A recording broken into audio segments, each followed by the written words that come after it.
Quando o homem pecou, tendo Deus encontrado Adão, lhe disse: Maldita é a terra por tua causa. Não disse Deus, por causa do homem ter pecado, maldito és tu. Mas é interessante que diz, maldita é a terra. Para que o homem, uma vez se arrependendo, a terra pudesse ser abençoada. Por isso mesmo o Senhor diz que se o seu povo se converter, se arrepender e orar ao Senhor, diz, eu sararei a sua terra. Disse o Senhor, então, ao homem, que a terra produziria carbos e abrolhos, espinhos e abrolhos. Percebo que Deus criou o mundo em 7 dias, mas houve algo que, ao meu ver, parece-me que depois do pecado do homem é que veio a surgir, veio a ser criado, a saber, os espinhos, carbos e abrolhos. Os espinhos surgiram depois do pecado do homem. O Senhor Jesus Cristo mesmo diz que a semente, a boa semente, se caindo entre os espinhos a sufocam. E são os espinhos os cuidados da vida, as preocupações da vida. Sim, as preocupações, os cuidados da vida vêm como consequência do próprio pecado. E eles sufocam. Espinhos não apenas ferem, espinhos não apenas perfuram, espinhos também sufocam, afogam literalmente num mar de preocupações.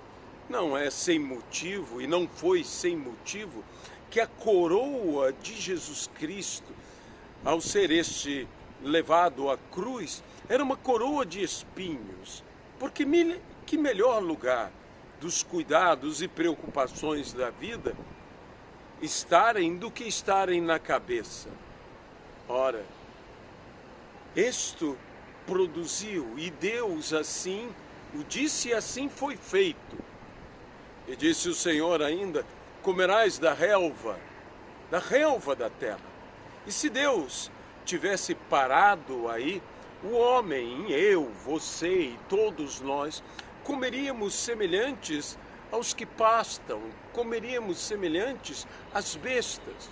Não foi sem motivo que, sendo castigado Nabucodonosor e sendo bestializado o rei todo orgulhoso, diz que ele passou a pastar na terra. Ora, se Deus tivesse parado aí, nós todos e qualquer outra besta do campo comeríamos iguais.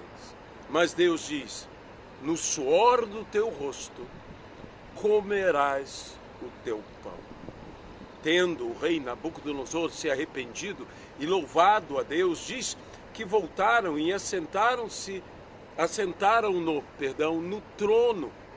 E diz, e lhe deram a comer pão. A forma de comer nos diferencia. E esta é a palavra de esperança, mesmo num juízo.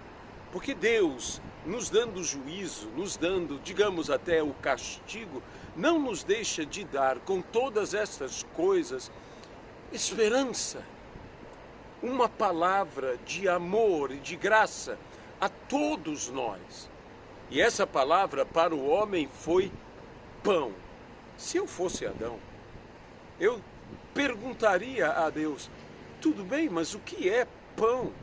Porque até então o homem estendia sua mão e tomava do jardim os frutos e comia.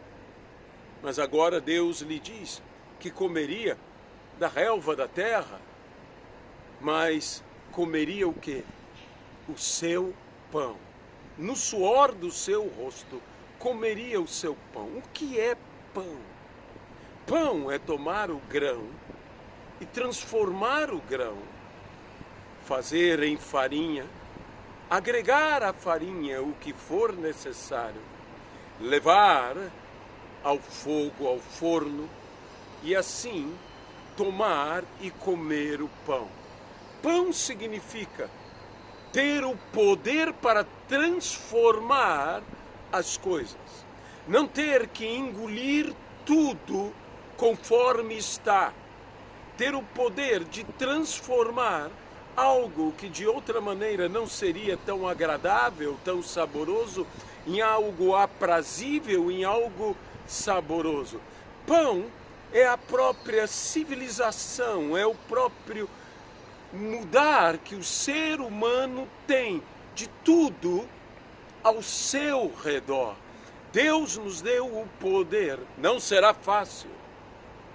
Será no esforço, será no suor do teu rosto, mas comerás o teu pão. Podemos transformar, não precisamos engolir as coisas como elas estão. Deus nos deu o poder de transformarmos todas as coisas, de transformarmos tudo para podermos digerir e para podermos saborear o que antes não poderíamos de outra maneira saborear. Que palavra maravilhosa a palavra pão, que nos fala de esperança mesmo no meio do juízo, que nos fala que no meio do castigo há uma recompensa, há uma satisfação, no meio do esforço alcançamos o que desejávamos alcançar.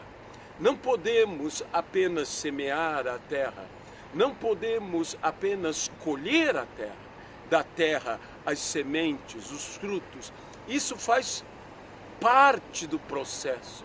Temos que trabalhar depois de termos arado a terra, preparado a terra, semeado a terra, vigiado a terra, cuidado da terra, vendo a relva surgir da relva, o fruto então maduro, e então ceifarmos a terra, recolhermos os feixes, levarmos os feixes, guardarmos os feixes, malharmos o trigo, tomarmos o trigo, moermos o trigo, prepararmos a massa, a farinha com o que temos que agregar e levar ao forno e tirar do forno, e então cumpriremos o propósito e comeremos o pão. Há todo um trabalho, há todo um suar, mas há toda uma palavra de esperança. Você não precisa comer o trigo como o trigo está. Eu te dou poder para transformar o trigo, para transformar a cevada, para transformar todas as coisas e se alimentar do fruto do seu trabalho, que não é só arar a terra, semear a terra e colher a terra, é fazer o pão, é transformar tudo. Dou-te o poder de transformar todas as coisas e alimentar-se de todas estas coisas. Que palavra maravilhosa a palavra pão. Uma palavra de esperança que um dia nos apontaria para Jesus, o pão dos céus. Quando dele comemos, sempre vivemos a partir dele. Ele passa a ser parte de nós, como tudo que eu como passa a ser o que eu sou. Então, meu amado irmão, saiba que Deus, mesmo na sua ira, se lembra da sua misericórdia, e no seu juízo se lembra da sua graça. E por isto ele nos diz a palavra de esperança: no suor do teu rosto comerás o teu pão. Aqui é pastor Aloísio de Moraes, e eu espero que essa seja uma palavra do trono de Deus para o seu coração, neste mais um Papo do Alto. Até uma próxima vez, se assim Deus nos permitir. Amém.